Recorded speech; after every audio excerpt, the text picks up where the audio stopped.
She didn't expect life to end up like this. Not after years of holding it together. Not after the silent fights, the long nights, the empty apologies. But here she was, standing outside divorce court. It had been finalized. No screaming. No drama. Just exhaustion. And as she walked out, she turned to him and said, "We've settled everything. Now do the right thing. Get the car out of my name." That car, still legally hers, though he drove it every day like it was his birthright. He nodded, promised he would handle it. Spoiler, he didn't. Days turned to weeks. And then, the envelope came. Inside it, a speeding ticket, clocked at 20 miles over the limit. Camera caught the plate, registered to her. Her heart sank, not because of the fine, but because of the weight of it all. She had left the marriage, but the burdens, they stayed. She called him. Her voice wasn't angry, just tired. "You said you'd change the name. You didn't. This ticket's on me."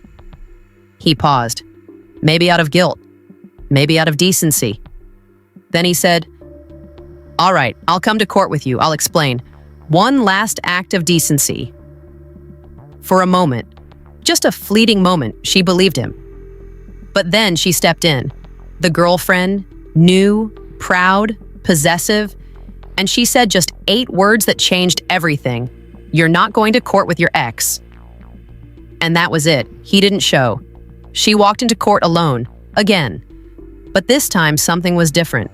Not the loneliness. She was used to that, not the burden. She'd carried it for years. It was the judge. He looked at her. Really looked at her. He listened to the whole story. The divorce, the car, the unfulfilled promise, the betrayal. And then he said something no one had said in a long time. "You seem like a very decent person." She nodded quietly. "You did everything you could," he continued. "I'm not going to add more pain to this." Then the words that felt like justice.